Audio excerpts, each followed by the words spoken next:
What's up?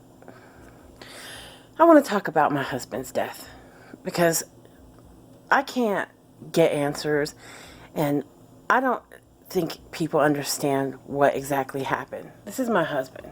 That's my husband. I think it was March 3rd, he started having symptoms that were like stroke symptoms. He couldn't talk. He sat in the recliner, looked at me, and said nothing. He just couldn't talk. He called his friend Dave and said, okay, and hung up. And I was like, you need to go to the hospital. And he shook his head, no. I said, well, read the television, do something, say something. He wouldn't. He was stubborn and he wouldn't. He just wouldn't. So I was in the kitchen. He was about 10 feet away from me. 20 minutes later, he came and started dancing with me, acting fine, talking fine, nothing to worry about. So I followed him into the bedroom where we were putting our duvet cover on. And I said, you'll tell me if something's wrong, right? You would tell me. And he looked at me, and I thought he was playing.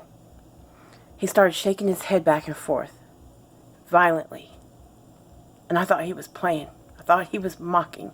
So I went around the bed to say, stop it, that's not funny. That's when he went rigid, and he fell down. And he went down to the bedside table against his spine. I called for paramedics. They came. He refused to go. He was lucid. He was talking. He was angry at me. He was angry at them, and he refused to go. The next morning, I stayed up all night watching him. I was so scared. And the next morning, he said, I'll go, because his back really hurt, and he didn't feel good. So he went. The hospital verified that when he fell, he had fractured the transverse processes of his spine. Those are the bony bits that stick out. There was nothing structurally wrong with his spine, just those small fractures of the transverse processes, but it would be painful. And they offered to keep him for pain management. Now, he'd been on pain medicine for a very long time already, so it wasn't like I was worried about that. I was worried about the coronavirus, even though it was still really questionable in our area in particular, early March. I was worried. Because when he was in the emergency room, it was packed. There were people on gurneys in the hallways. And when he started coming down that night with a cough and a fever and a headache, I thought maybe he picked something up in the emergency room. Thursday goes by. I'm homesick with diarrhea and stomach virus, or so I thought. I had a headache. I went to see him on Friday, and the cough had gotten worse. They had just tested him for meningitis when I got there. Now, when I asked them about coronavirus screenings, they said that he hadn't been tested. They swabbed him when I was there for flu. Saturday, I still had a headache. My stomach was still wrecked. So I didn't go to the hospital. I got a call at 3:15 in the afternoon from the doctor caring for him, and she said it looks somewhat like pneumonia. Those were her exact words. And I said, well, have you tested him for that coronavirus? And she said, it's not in our area yet, so there's no need to test. I don't think they had a test. 3:26 a.m., let me go back, 1:15 a.m., after he died, I learned at 1:15 a.m. he tried to call me, and I was asleep. And then at 3:26, I actually heard the phone, and it was the hospital, and I knew it wasn't his room number, and I answered it, and they said, we're working on your husband. He stopped breathing. Do you want us to continue? And I said, of course. When he tried to call me, he'd also texted me 2 names, Donna and Karen, and the words, do not erase. Now, they said they were going to do an autopsy. The coroner's office showed up at the hospital there early hours of the morning, had me fill out the forms. When I contacted them on Tuesday, the 10th, which is when he would have been supposedly coming home had the antibiotics been successful, they said that they had not done an autopsy. They had waived jurisdiction because his death was natural. Now, my husband died of an acute respiratory event. On his death certificate, it says acute respiratory distress. Cardiopulmonary failure due to respiratory distress. And in addition to that, it says chronic pain, and it says alcoholism. And he had been in recovery for over 40 days. It was, oh gosh, probably 60 days at that point that he'd been in recovery. Now, when I asked them to test him for coronavirus, they said they were not testing him for coronavirus. Again, it wasn't in our area. 5 days after my husband died of acute respiratory distress, after developing symptoms of a headache, cough, and fever, as well as neurologic symptoms, 5 days after he died, they confirmed that the coronavirus was in our area and have since confirmed that it was here long before then.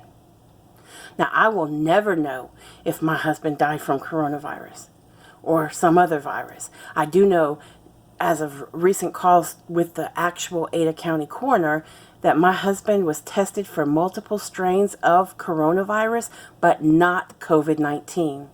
Now, either the hospital didn't have the tests, or they were just irresponsible. They didn't report his death to the CDC. When I tried to contact them at the very beginning of this, I never received a call back. When I called our Central District Health Department, I got pushback.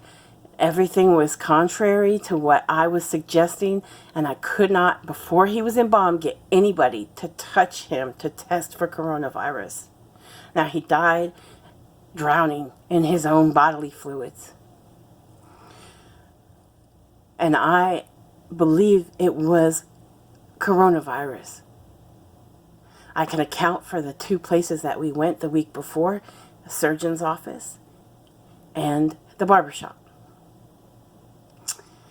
And I just want y'all to know that there's a lot we don't know. And I'm not a conspiracy theorist by any way, shape, or form.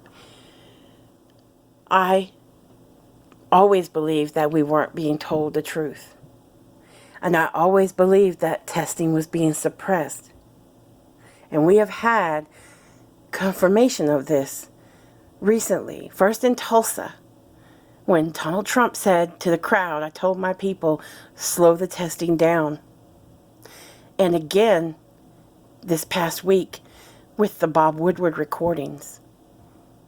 Now, some people have suggested to me recently that Bob Woodward sneakily recorded Donald Trump. No, he didn't. Donald Trump knew he was being recorded. He volunteered for those interviews. He wanted to be interviewed because he was absolutely irate when Bob Woodward wrote a book in 2018 that he wasn't able to sit for it.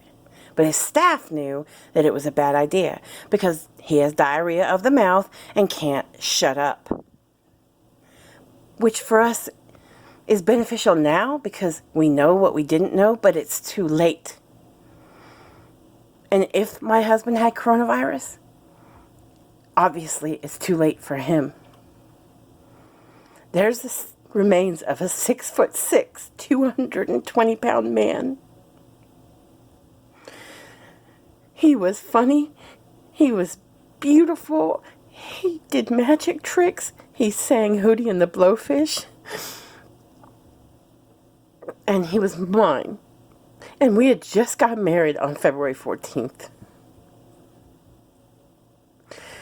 If I had known on February 7th when Bob Woodward recorded how deadly that was, I would not have let him go anywhere. We would not have gone to that surgeon's office appointment where we sat waiting in the waiting room with people who were coughing for 30 minutes. He wouldn't have used the public restroom there. He wouldn't have gone to the barbershop. We would have been taking those precautions long before. If I had known, it would have been a different story. And if it was coronavirus that killed my husband, because I'll never know, because I can't even get records that I can read from the hospital. I can't even get an answer as to why he texted me those 2 names. What was happening? There was a camera in his room. What was happening at that moment? Because the clocks jumped forward. He sent the text at 1:15 and he was in cardiac or pulmonary arrest at 3:26 when they contacted me. They said they'd been working on him for a while. So an hour before he died, he tried to reach out to me.